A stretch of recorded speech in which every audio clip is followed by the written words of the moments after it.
यार मैं नहीं मान सकता ये कोई इंसान इतना बुरा काम कर सकता है। लोगों को ऐसी क्या नफरत हो जाती है किसी से कि वो किसी का भी मर्डर कर सकता है। आज की इस वीडियो में मैं आपके सामने एक ऐसा केस लेकर आया हूँ जिसे सुनने के बाद आप भी सोचोगे कि क्या ये सब करने वाला कोई इंसान था।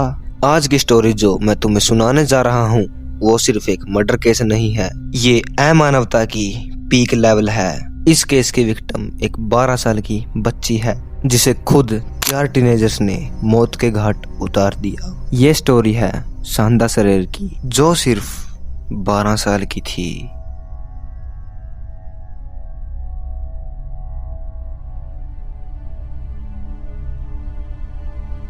सांदा का जन्म 6 जून 1979 में हुआ था। सांदा एक सिंपल सी 12 साल की स्कूल गर्ल थी। 1991 में उसने उसका स्कूल बदल लिया था और उस दूसरे स्कूल में उसकी दोस्ती एक अमांडा नाम की लड़की से हुई। स्टार्टिंग में उनकी नॉर्मल फ्रेंडशिप थी, लेकिन कुछ समय बाद अमांडा और सांदा थोड़े क्लोज आने लगे। ब्रो तुम थोड़ा सा कंफ्यूज हो रहे होगे कि लड़की लड़की के साथ दोस्ती कर रही है और उसके बाद रिलेशनशिप में आ रहे हैं। तो ब्रो आगे बढ़ने से पहले मैं आपको एक बात बताता हूँ जिससे तुम शॉक हो जाओगे। ब्रो अमेरिका जैसी मॉडर्न कंट्री में ये सब बात बिल्कुल नॉर्मल है, लड़की लड़की के साथ रिलेशनशिप में आती है। और कुछ ऐसा ही हमारे केस में भी था। सांदा और अमांडा एक दूसरे के साथ बहुत ज्यादा टाइम स्पेंड करने लगे थे। अमांडा का पास्ट बहुत ही कॉम्प्लिकेटेड था। उसकी एक्स गर्लफ्रेंड मिलिंडा लवलेस उसकी लाइफ का सबसे टॉक्सिक चैप्टर थी। मिलिंडा का बिहेवियर अग्रेसिव था, वो पूरी इनसिक्योर थी और वो अमांडा को किसी के साथ भी नहीं देखना चाहती थी। जब मिलिंडा को पता चला कि अमांडा और सांदा क्लोज हो रहे हैं, बस ब्रो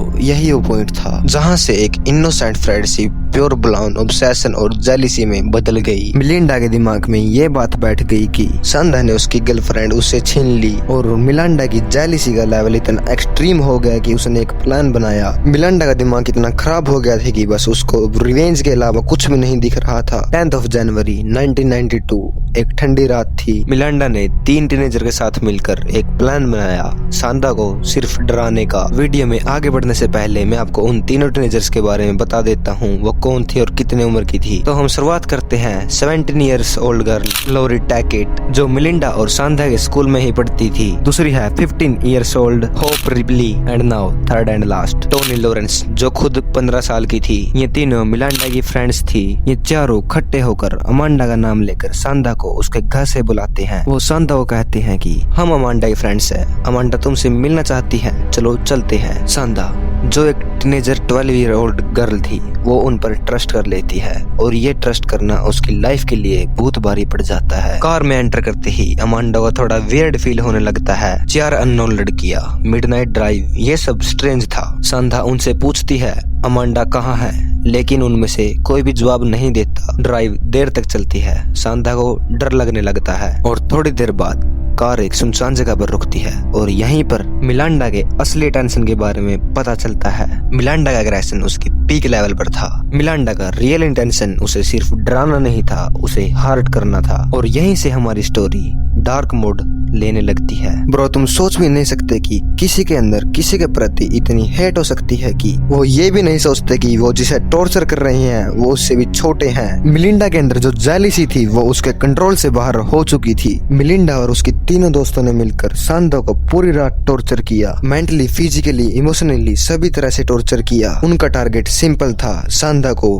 पूरी तरह से डिस्ट्रॉय करना। और ब्रो जो बात सबसे ज्यादा डराती है वो ये नहीं कि 4 लोगों ने मिलकर उसके साथ ये किया। डराने वाली बात ये है कि टॉर्चर करने वाले खुद भी माइनर्स टीनेजर्स थे। रात भर ब्रूटली टॉर्चर करने के बाद ये सब सुबह early morning first aid area में जाते हैं। सांदा की हालत एक्सट्रीमली क्रिटिकल हो चुकी थी। She was बेयरली conscious. मिलिंडा और ल्यूरी डिसाइड करती है उसे खत्म करने का। होप और टोनी वो साफ दिख रहे थे कि वो गिल्ट में है। टोनी तो बाद में पुलिस के पास जाकर कन्फेशन दे देती है, लेकिन ब्रो वो कन्फेशन तब देती है जब सब कुछ खत्म हो चुका था। सांदा एक 12 साल की लड़की, उसकी जिंदगी खत्म कर दी गई सिर्फ जेलिसी और ऑब्सेशन के चक्कर में। नेक्स्ट मॉर्निंग ये सब उसकी बॉडी ठिकाने लगाने के बाद ब्रेकफास्ट करने के लिए चली जाती हैं जैसे कुछ हुआ ही नहीं। आज तक जब भी लोग ये पार्ट सुनते हैं तो उनके होश उड़ जाते हैं। कैसे कोई इतना बड़ा कांड करने के बाद नॉर्मल बिहेव कर सकता है। कुछ समय बाद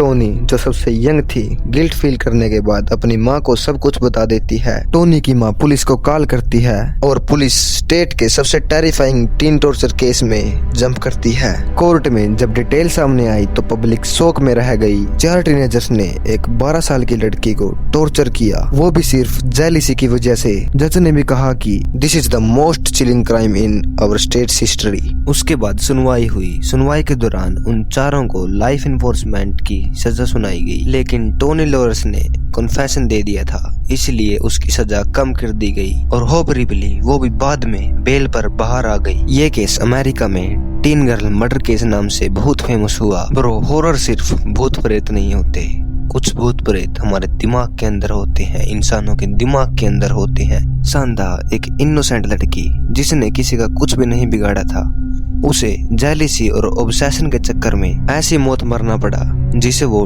डिजर्व नहीं करती थी। जब जेलिसी, ऑब्सेशन और एंगर हमारे कंट्रोल से बाहर हो जाते हैं तो फिर चाहे लड़का हो या लड़की तो वो दरिंदा बन जाता है। और सांदा शरीर का यह केस एक बात क्लियर करता है, डीमन घोस्ट जैसी कोई चीज नहीं होती, इंसान ही डीमन होता है, इंसान ही घोस्ट होता है। That's it for today.